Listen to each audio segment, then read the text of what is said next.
Hi friends, నేనైతే RS brothers నుంచి అయితే వరలక్ష్మి వ్రతంకి షాపింగ్ అయితే చేస్తాను. శారీస్ చూడండి, 3 శారీస్ అయితే తీసుకున్నాను. ఫస్ట్ శారీస్ అయితే ఇదైతే శారీ గట్టి అయితే రెడీ చేస్తాను అమ్మవారిని. అందుకనేసి ఈ చీర తీసుకున్నాను అమ్మవారికి. ఎలా ఉందో చెప్పండి. ఈ చీర అయితే తీసుకున్నాను అనమాట.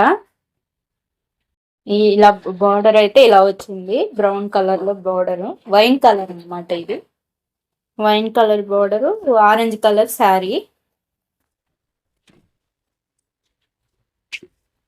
ఇది తక్కువలోనే తీసుకున్నానండి, బడ్జెట్ తక్కువలో, ఎక్కువ ఏం బాగలేదు. ఇంకోటి అయితే ఇది తీసుకున్నాను అనమాట. ఇది పిస్తా గ్రీన్, సిల్వర్ కాదు, పిస్తా పిస్తా లైట్ గ్రీన్, ఇంకా పర్పుల్ కలర్ బార్డర్ అనమాట. ఇదైతే తీసుకున్నాను. ఈ చీర ఎలా ఉందో చెప్పండి. ఇదైతే నాకని తీసుకున్నాను, కట్టుకుందాం అనేసి. కుట్టించి కట్టుకోవాలి. వరలక్ష్మి వ్రతంకి అయితే ఇదైతే తీసుకున్నాను అనమాట. ఈ 2 శారీస్ తీసుకున్నా. తీసుకున్నాను అమ్మవారికి పెడదామని. బట్టలు పెడతాం కదా, అప్పుడు ఈ చీర అయితే పెడదామని తీసుకున్నాను అమ్మవారికి. మనకి ఇన్ని చీరలు కట్టాలి, ఇన్ని చీరలు పెట్టాలి, పట్టు చీరలే పెట్టాలి అనే రూల్ ఏం లేదండి. మనకెంత స్తోమత అయితే ఉందో, మనకెంతైతే మనం అమ్మవారికి ఇవ్వగలమో అంతవరకే పెట్టుకోవాలి. ఎక్కువ ఎక్కువ ఆశపడి ఏదో అప్పులు చేసుకొని మాత్రం పెట్టొద్దు ఎవరు.